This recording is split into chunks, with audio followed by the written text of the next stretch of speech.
and welcome to Pixelated Geek's live coverage of the Star Wars Battlefront. Are we calling it Battlefront 3, or is it... I mean, the promos say Battlefront. But to us, it's 3. Yeah. So, Star Wars Battlefront / Battlefront 3. So what we're going to do today, we are providing a streaming link on this post. You can actually see that. You can watch it live from there. So what we're going to do, we're doing a little bit of preview overview. We're going to do talk about what Battlefront means to us, and some potential sort of speculative topics ahead of time. We'll cut off just before the stream starts, right at 1:30 p.m. Eastern, 10:30 a.m. Pacific time. So you can watch that live stream, which, again, you'll be able to watch on this same page. During that, the Cover It Live plugin at the bottom of this page will be blogging our impressions during that event. And then afterwards, we'll be broadcasting through the same Twitch stream our follow-up thoughts on, what the reveal. So, I'm James Huneycutt. This is JJ Crass. JJ, not Jonathan. JJ. Got it right. This is my apartment. Yes, and this is JJ's apartment. And it's a shame that you guys can't see everything. Yes, that's Eldwin. Yes, that's Marcus. But there's a ton of other badass stuff around here. We might cover that. Like, there's definitely a Lancer right up there. So gotta keep it classy. Yeah, this is how you geek. So we're here today really to talk about Star Wars Battlefront. And I think it would be a good place to start for us to talk about what Battlefront means to us. So, JJ, what were your first experiences with Battlefront? I never got into the first one right away on PC. Ended up buying them both right when Battlefront 2 came out. I bought Battlefront 1. Mm-hmm. Played them a lot. And kind of took a break for a while because I went back to Battlefield. But for me, Battlefront was always fun just to pick up the XXL battles and do like Geonosia or Hoth and just duke it out, and then eventually become the hero type and destroy everybody. Right. Or the hero fights. Those were always fun. Those were.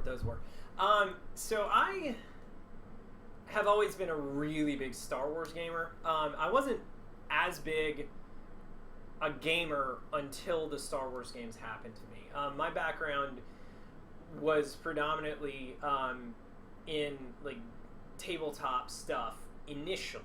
That was most of what I did. And then X-Wing came out and TIE Fighter and like all of those. So Star Wars really was what I did in gaming before I actually was a gamer. Battlefront came out at like a very strange time. But I mean, obviously the thing that we all want, like the thing that we love about video games, is the ability to inhabit our favorite worlds. And I think, for me anyway, a lot of what was appealing to me about Battlefront is that you could jump into all of the classic battles. And, you could fly a snowspeeder. You could take down an AT-AT. And I loved that. So I was super excited when Battlefront came out. I didn't play it as much online as I did just sort of the bot matches and stuff like that initially. But it was definitely one of those games for me that I would play just to have fun. Like it wasn't one of those games that I played really seriously competitively. Now granted, as soon as 2 came out and you had the ability to jump into, like, if you performed well, you were able to jump into, Yoda or Obi-Wan or just something like that. Like that was when I got really into the online for it. And because it had been such a span of time in between 2 and now, when they first put it back on Steam, which was 2 years ago? And all the keys sold out. Right, yeah, yes. I purchased that game and went to install it, and that was the first time I ran into that Steam error where they're like, you don't have a CD key. And I'm like, but I just paid for it. They're like, but you don't. But we don't have any, sorry. And yeah. It took a couple days? Yeah, it did. It took a week for me to get into it, but once it did, I think I played that solidly for a week and a half. Yeah, Battlefront has always been, to me, just like a really cool way to inhabit the Star Wars universe, the parts of it that like we really like. So I mean, yeah, it's the one thing that kind of about that always like threw me off though is like coming from like X-Wing, TIE Fighter, and like all of those. As soon as you get into a space battle in that game, you're like, I can turn left and I can turn right, and I can shoot, but I can't do. Yeah. I can't do crazy maneuvers. I can't. So one of the things that I'm really looking forward to about this one is seeing how they've addressed that. Seeing whether or not they've sort of modernized the. Because Battlefront was always simplistic, right? It always felt like it didn't feel like a really hardcore squad-based shooter. It felt like a fun squad-based. And you never felt like you were in a squadron when you were doing space fights, which right. You want to have that feeling because you want to be saying like Red 5 checking in, and then yeah. But that's so much a part of Star Wars for me personally. So that's definitely something I'm really looking forward to. And that's actually a really nice segue for the next bit that I really want to talk about, which is DICE is creating this game. DICE is the developer. And DICE is known, obviously, for the Battlefield franchise. And aside from that, they're known for some relatively hardcore mechanics. I mean, I wouldn't say that Battlefield is the most hardcore online multiplayer title, but it definitely is more so than any of the other AAA titles. So if you're talking about, obviously Call of Duty is a little arcadey and gimmicky. There are games like Red Orchestra that are crazy hardcore, but those games aren't as sort of big. They don't have as much of an impact on the market as Battlefield does. So I don't think it's, I don't mean argue with me here, but I think that Battlefield is probably the most popular most popular shooter that has hardcore elements and tendencies to it.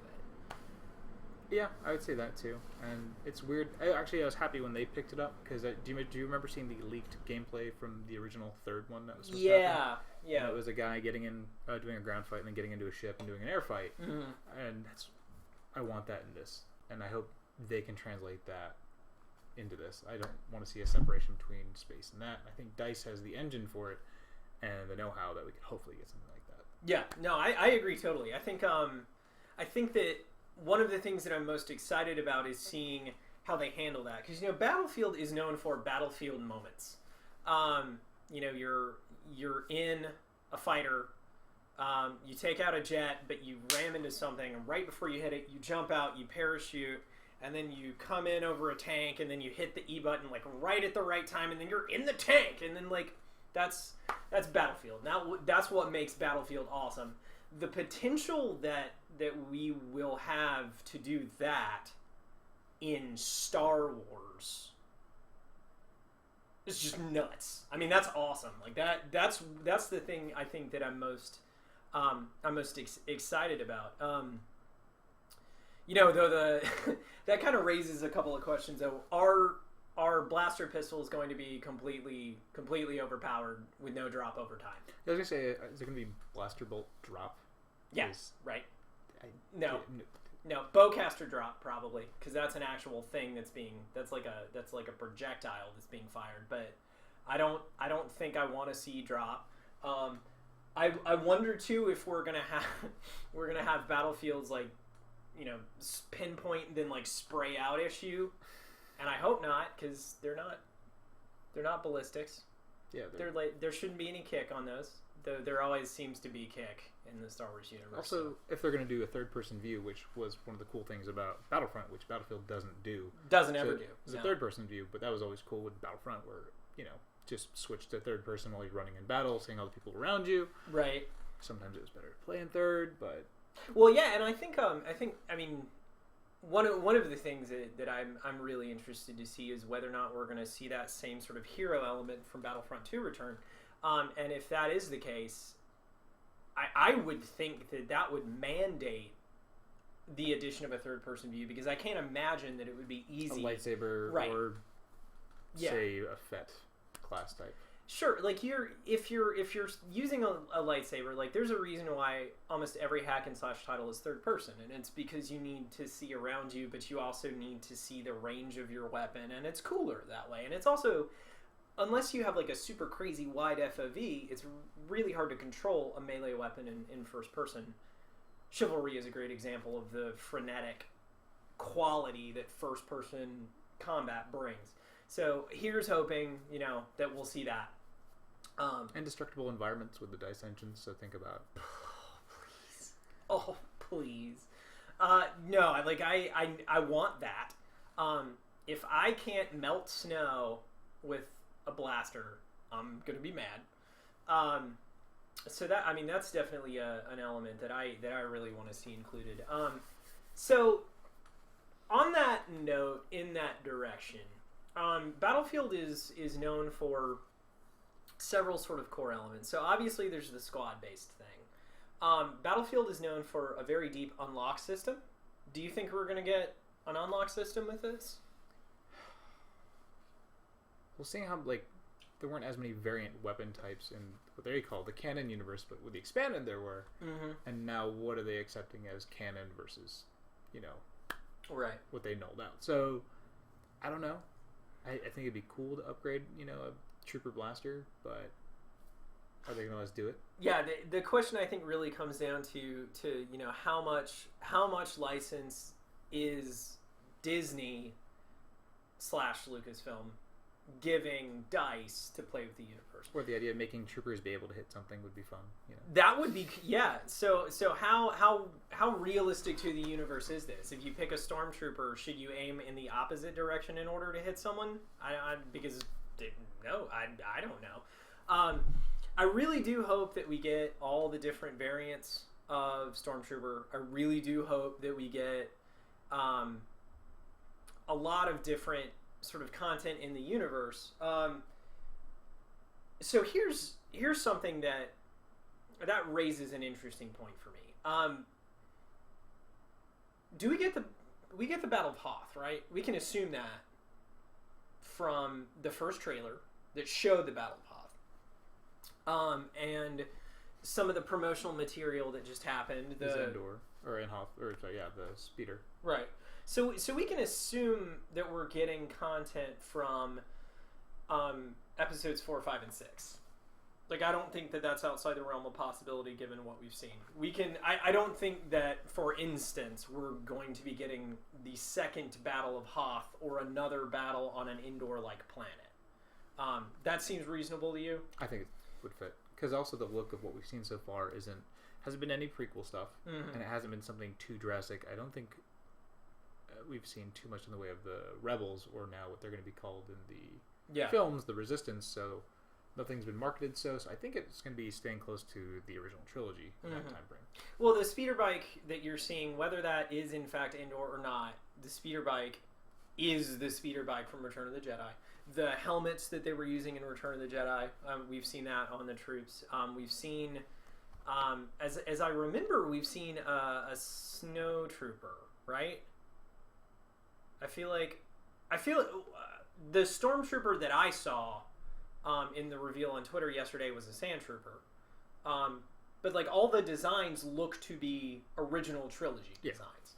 Okay, so I think we can speculate that that's gonna be like a heavy element, the original Star Wars trilogy.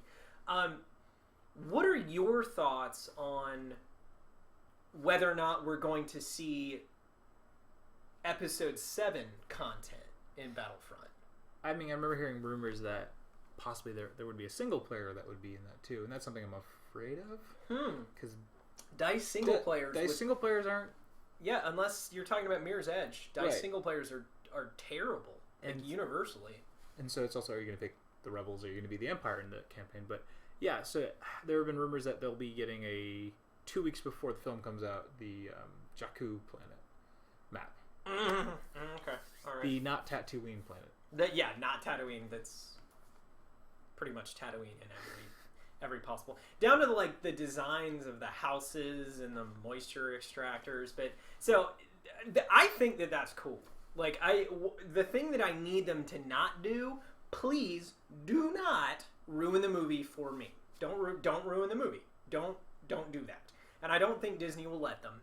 I think at most we're going to see some sort of combat similar to what we've seen in the trailers.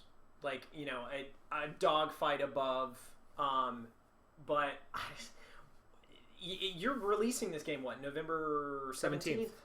Yeah, so November 17th, and then we have a month and a week before the film comes out. Now, it said, just to clarify, this is something we talked about yesterday. The trailer release yesterday said Christmas. I realized that it says Christmas, but it doesn't say Christmas Day. Does that indicate to you that's the season of release, that it's going to be in and around there? Or does that... I mean, that implies to me Christmas Day. Because some films do come out on Christmas Day. Yeah. Around that weekend. So, I think if they want to get viewership, putting it on Christmas Day would be stupid. Mm-hmm. Even though I would be like, love your family, but we're going to go to the movies. That's the one thing I will do on Christmas Day out in public. That will happen. If that's the case. And if it's, the 26th, I will be doing that. Yeah. So... We'll probably be doing it... The midnight. Both of those. Yeah. I mean, if it comes out on Christmas Day, I will see that. I will see that movie up to 10 times in the first week. I have no doubt. And then when it comes out on Blu-ray, you'll just kind of just... Yeah, it doesn't. I'm going to just have it on repeat at all times. Yeah, exactly. So, what that means, though, we have at least a month lead time. At least. Possibly, a month and a week. I really hope that there's not much in the way of content from it. I mean, God forbid that I recommend DLC. Because I don't believe in it. I think it's a terrible thing. Unless you handle it the way Bethesda does, 6 months after, significant amount of content. Horse armor. Okay, yeah, that's bad. That's a great example of a good studio making a terrible choice. Yeah, that said, I totally bought the horse armor. But so, like, what I would hope is that if we do see content from Episode 7, that it is released after Episode 7, or that it be a map with absolutely no spoilers, no indication of the direction of the plot whatsoever. And I think, DICE has a good head on their shoulders, despite the fact that they can't make a single player to save their life. Or a game's not playable until, how many months? Yeah, they don't always have the best reputation for initial polish, but what they lack in that, they do gain in the fact that their games are eventually, 6 months later, some of the best experiences ever. I mean, I think that Battlefield 3, about 6 months after its release, was one of the best multiplayer titles. Battlefield 4 has recently reached the point where it's not just playable, it's great. Very balanced. I'm very excited to see what they do with it. I hope it works on day one, and I think if there is a game that has the potential to destroy the internet with server load, I think it's this one. People have been waiting for Battlefront forever. People that aren't gamers are going to want to play Battlefront. People that aren't Star Wars fans but love DICE games are going to want to play Battlefront. I think this is a game that has the potential to really screw up the United States internet infrastructure for a good span of time, and the world for that matter. Luckily, they have a great customer support over at Origin. Yeah, no, that's at least their customer support is handled by EA, who we all know is the friendliest group of people. Their customer support is very nice. Have you see? I haven't ever, and it's funny because EA gets a really bad reputation. But I'm thinking about it. I've never had to interact with EA's customer service. I had to, and it was actually a very pleasant and wonderful experience. So better than most things. Valve. It's better than Valve, where it's make a new account to talk to us. We'll get back to you whenever. Yeah. Where Origin, I was on the phone with somebody, handled the situation in like 20 minutes, and I think because of the inconvenience, they gave me like a voucher. Yeah, so, okay. It's like, thank you. But, yeah. Well, and again, I mean, EA gets such a bad reputation. And like every message board I've been on, every comment on every post I've seen about Battlefront is EA will find a way to screw this up, and I just don't think they will. One of the things EA definitely has a reputation for, if they know the franchise is a moneymaker, they will pour money on it and they will support the hell out of it. And that's the reason why we still have Madden's, NBA's, FIFA's, The Sims. They're big franchises they take care of. And I think there's no question that Disney and Lucasfilm have a lot of financial weight to bear.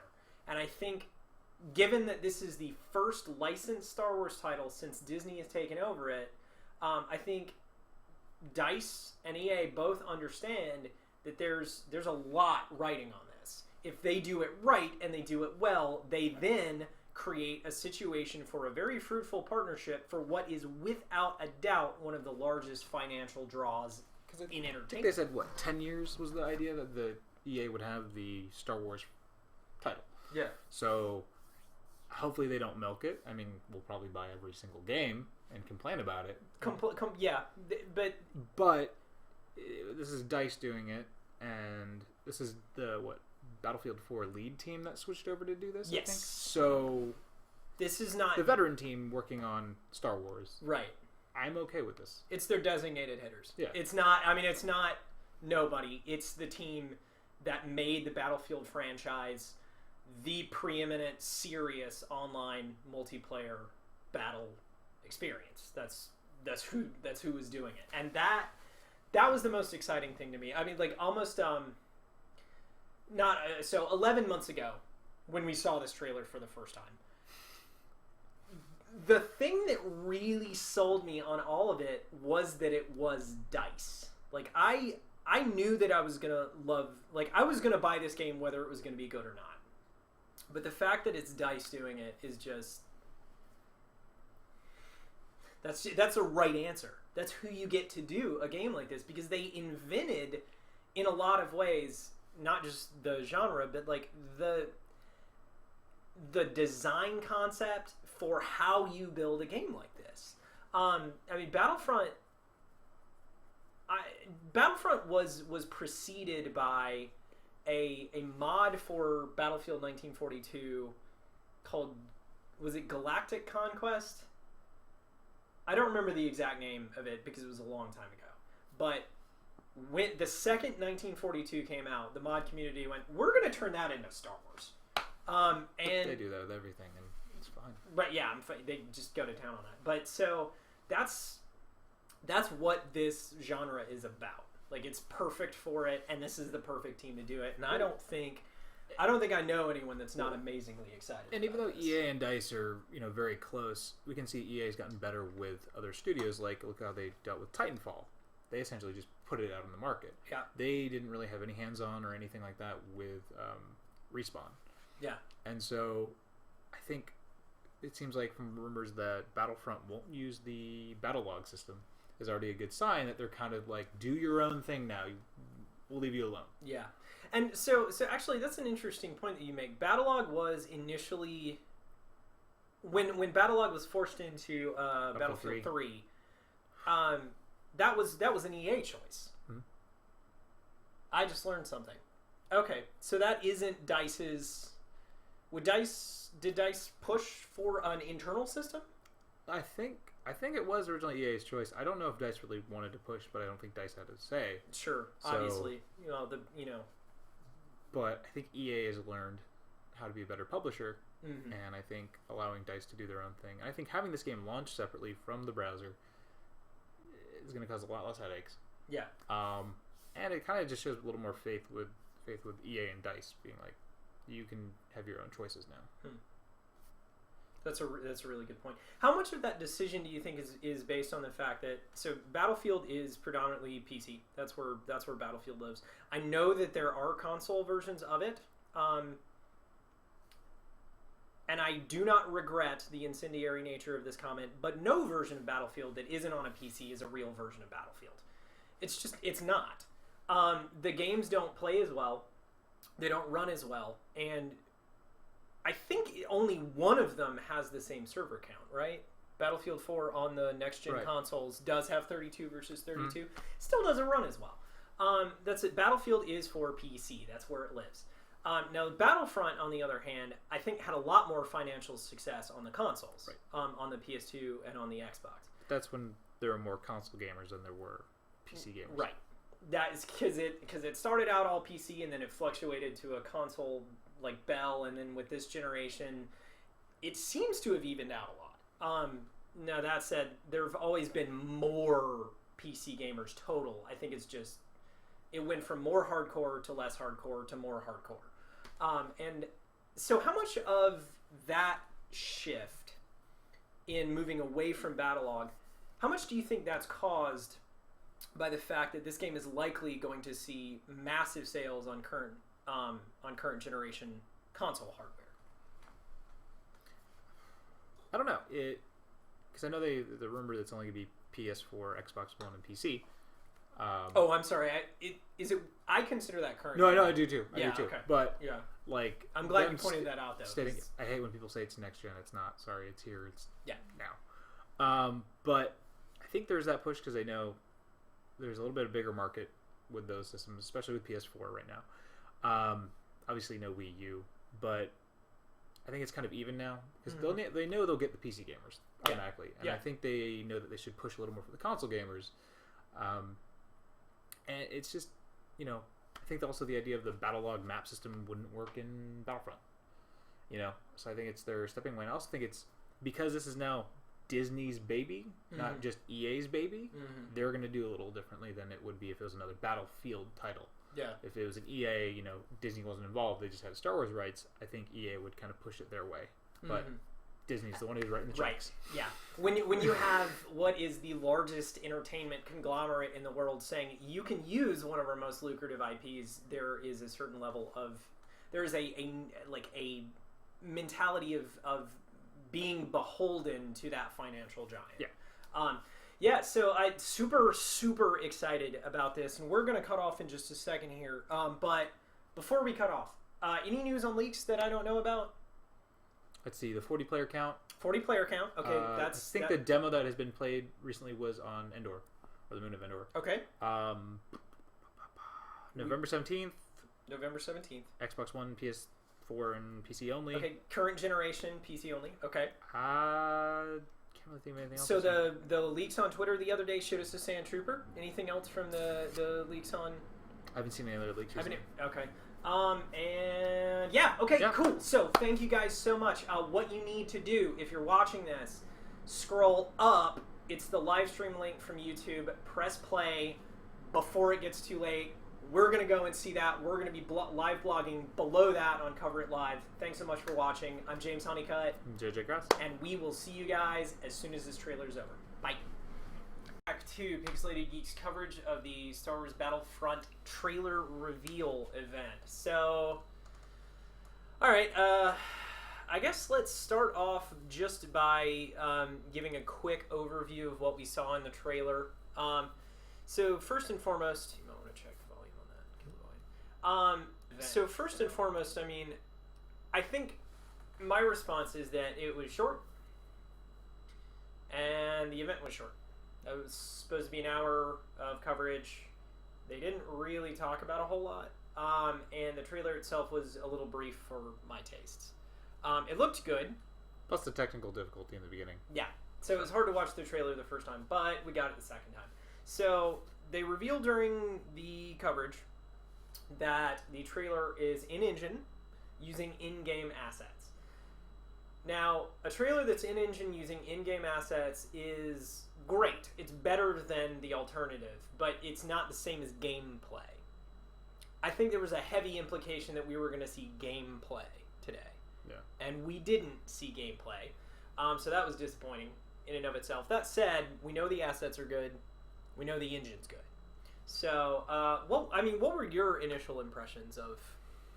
Just that little clip that they showed originally was focus of a more lively battle. You had soldiers chat, like small dialogue bits. Mm-hmm. You had this emphasis on tactical versus just let's run at them and shoot, which was, we've got the AT-AT coming, let's take it out, or throw down the shield, different things like that, which shows a little more squad focus, which is more in the Battlefield focus. Yeah. So that just makes me wonder if there's going to be like a squad commander or overall commander. And that speaks to one of the questions that we had: how much Battlefield are you getting in my Battlefront? So there was a deployable shield that a soldier dropped. So that indicates, I would think, if you're putting it in a trailer, that indicates deployable items. Which the first two had as well, but sure. To a different degree. That's just something that's very much in line with the Battlefield aesthetic. Mm-hmm. So that we saw 3 different rebel soldiers. We saw like a human, we saw a Celestin, and we saw a Rhodian. So that's something that we can presume returns from Battlefront, is the different classes may have different... We didn't see any Wookiees. Better be Wookiees. So that there was only one, I think, shown version of a Stormtrooper. There may have been a Snowtrooper in the brief Hoth sequence. I may have missed it. But so we saw 3 planets confirmed as indoor opening sequence. Hoth, that was pretty obviously Hoth, right? I haven't actually heard them say that, but you don't not have the Battle of Hoth it's in like every Star Wars game. And then the third one was confirmed during the conference to be Sullust, where the Celestins, no one knows how to pronounce that, where they're from. It was like a rocky world in which we saw the Millennium Falcon. So, other things from the conference that were confirmed: hero characters. Vader's at the end of the trailer.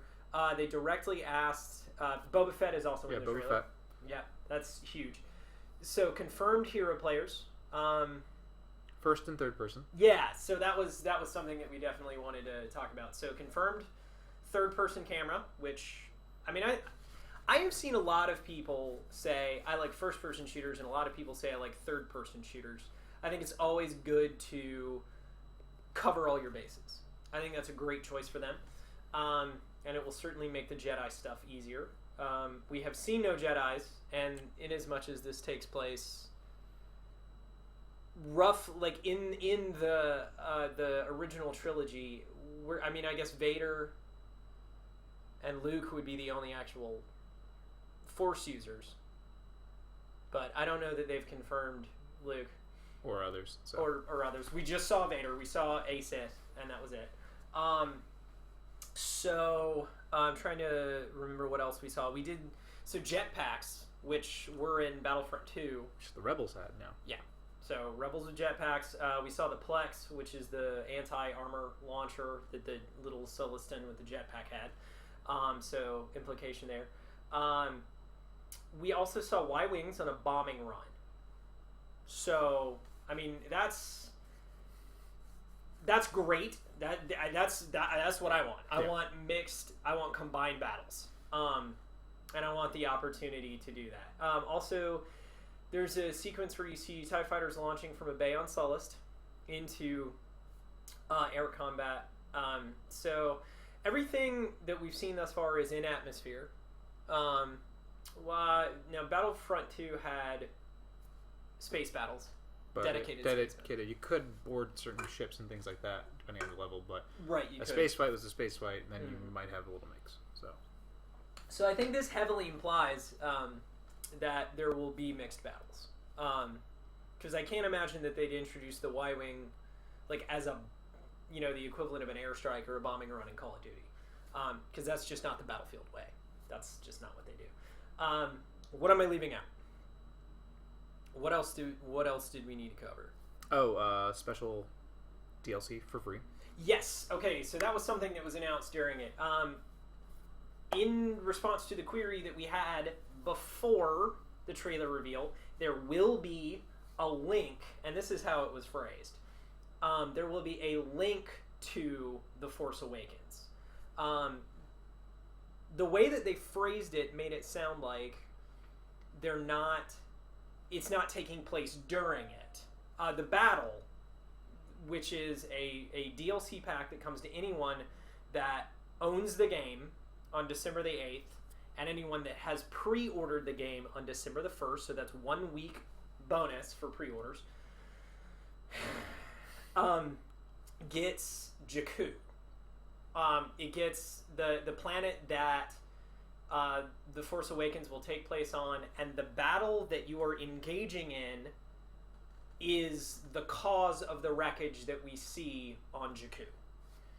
But we don't know how many years ahead of time because that wreckage looked really old. It looked really old. Didn't look like a fresh crash. No. So.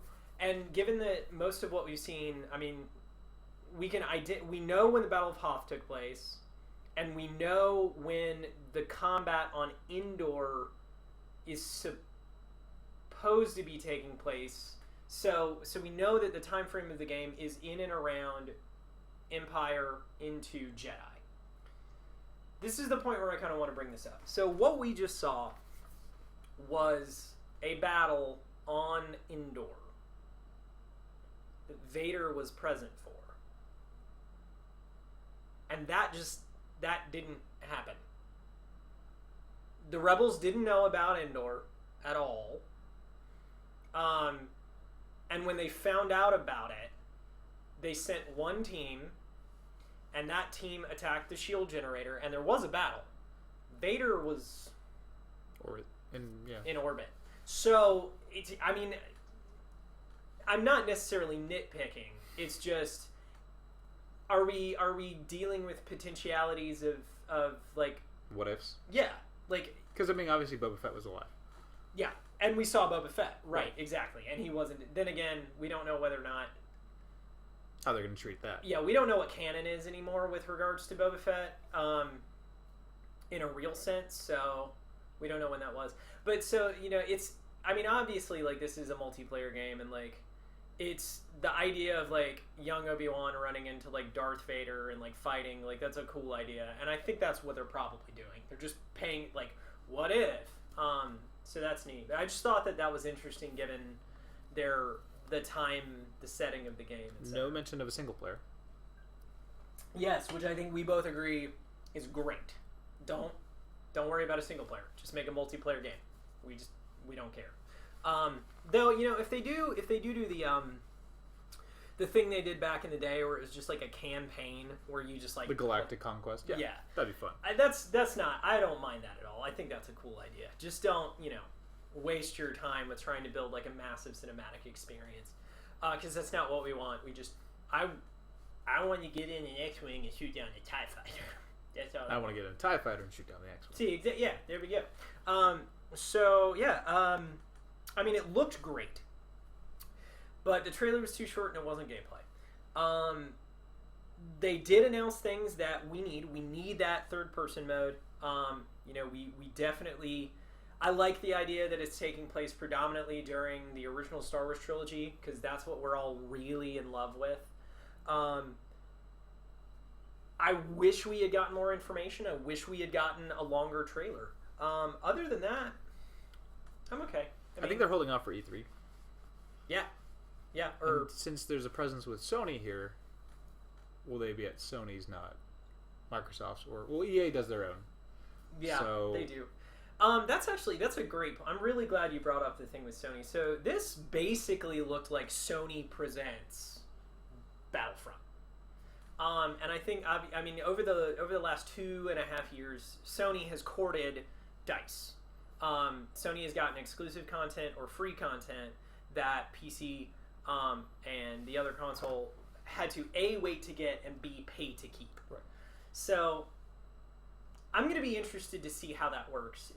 Now, obviously, as we spoke about before, Battlefront is definitely a heavier console game than Battlefield is. I wonder how thoroughly that's going to affect the landscape. Especially given that EA Access is Xbox One. Xbox exclusive. Yeah. So, there's not really much to say about that. That's just going to be a really interesting thing for everyone to keep their eyes on, how that's going to proceed from this point forward. So I think we covered the third planet Sullust is something that's existed in EU. It's been mentioned repeatedly. Obviously, it's a part of it. It'll be interesting to see that battle. I think it's cool that DICE is playing fan service and saying, like, yeah, we're going to do Hoth. Yeah, we're going to do Endor. I think it'll be really exciting to see what they do with something they can just grab and run with. I think that's a really cool idea. But I still would also like not just the giant open maps. I'd still enjoy something kind of like when the Empire first boarded to get Leia. Corridor shooting with mass stormtroopers and rebels. I think that'd be a lot of fun. Yeah. Because Battlefield always focuses on the big, but there was that map on Battlefield 3, the apartment one. Metro. No, the other one. It was a DLC one. It was like a penthouse. And it was okay. close quarters, and by the first 5 minutes, everything was blown out. And I'd like to see some of that too, though. Yeah, I agree. I mean, I think obviously, like, one of the cool things about Star Wars is that you have this massive scope to play with, and there are a lot of stories that can be told in that. And I think all of us, want to get in the Falcon or a ship and like cruise around in it. But one of the most compelling sequences in A New Hope is that sequence where the stormtroopers are boarding the blockade runner. I think what they need to do is give us just a really broad cross section, or handle it kind of the way that Battlefield does with the scalable map types. When you only have you can do 12 on 12 in a tiny aspect. Yeah. The way that Metro did just the bottom level or the open level or all the way to the end. I'm really hoping we're going to see that. Because there's a lot of really compelling different kind of stories that you can tell in a game like this. Additionally, I think that Doug Chang. So one of the really exciting things about that, I wanted to see the DICE people talk. Okay, I did, because those are the people that are making the game, and it was really awesome to see how excited and dedicated they were. What actually made me feel a lot better is the fact that Doug Chang, who is a effects supervisor and concept designer for Lucasfilm, he's one of the people responsible for Star Wars looking like Star Wars. Is that he's so heavily involved with their process, because he's canon. George Lucas' story, and then Ralph McQuarrie and Doug Chang are what it looks like. They're the reason it looks the way that it looks. It's great to see that in a game. And I don't know how many games he's been attached to, so... I think he predominantly works in film and television. So I'm thinking they just kind of have him here because it's such a big title for them. Plus, with the Frostbite engine, this is one of those engines where you can make the game look damn good. Yeah. And, photorealistic. I mean, there are assets in that look every bit as good as a photo. Right. And that's really exciting. I can't think of anything else to talk about. The 5 exclusive system bundles with the special box packaging. Yeah, okay, so that was another thing they did. They gave away an exclusive PlayStation 4. They gave 3 of them. 3 of them. There are 5 in existence. They gave away 3 of them. 2 will go out on Twitter. Yeah. So definitely run that down if you want it. The thing that I would like to talk about with that is what that means. So, partnership with Sony. Sony exclusive console at the event. Do you think that means that we'll see Battlefront console bundles this Christmas? Probably. Yeah, I think so too. Because Lucasfilm invented marketing. One of the reasons that Star Wars is the empire it is because Lucas held on to merchandising rights. And that became an absolutely massive empire. When you combine that marketing empire with Disney, who does the same thing, right, maybe to a bigger degree, maybe the only people that do that to a bigger degree, you get the largest merchandising magnate empire ever. Which I wouldn't be surprised, because they got the exclusive Disney Infinity bundle, or the Marvel one, last year. Yeah. Or however long ago that came out. And they got the special one with the special base and all this other stuff, and Hulk exclusive, so it would make sense that it's a Disney property. They're going to give it to Sony. Yeah. So I think we're going to see, as a consequence, a massively marketed Battlefront. I think we're going to see exclusive consoles, and I think we're going to see just a ton of collector's editions.